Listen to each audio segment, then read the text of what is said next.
তো পূর্ববর্তী উম্মতদের উপর রোজা ফরজ। ইহুদি খ্রিস্টান কোন বর্ণনায় অন্যান্য জাতির উপরেও রমজানের রোজা ফরজ করা হয়।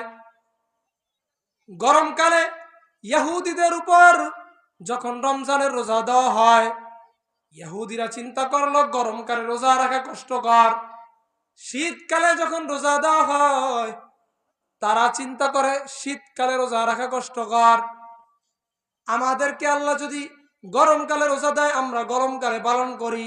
শীতকালে সিয়াম দেয়, শীতকালেও আমরা রোজা রাখি।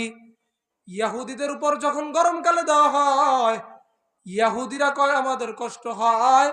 শীতকালে যদি দেওয়া হয়, বলে আমাদের কষ্ট হয়। ইহুদিদের আলেমরা একত্রিত হয়। একত্রিত হওয়ার পর তারা পরামর্শ করে সিদ্ধান্ত নেয়, শীতকালেও আমরা আল্লাহর বিধান মানতে পারবো না, গরমকালেও মানতে পারবো না। কি করা যায়?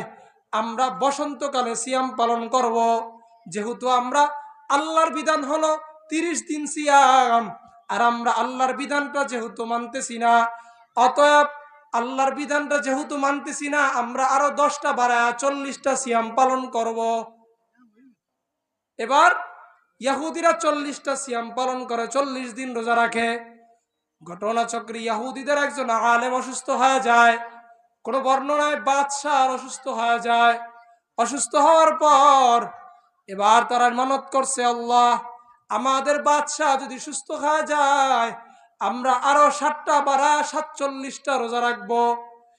ঘটনাচক্রে বাদশাহ ভালো হয়ে গেছে, তারা আরো 7টা বাড়া 47টা সিয়াম পালন করে।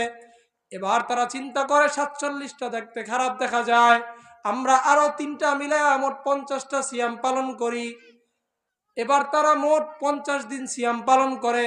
বলেন তো এই বিধানটা কি নিজেদের আল্লাহর দেওয়া নাকি নিজেদের মন গড়া? জোরে বলেন। নিজেদের মন গড়া। আল্লাহ সিয়াম ফরজ করলেন 30 দিন। আল্লাহ বলেন কুতিবা আলাইকুম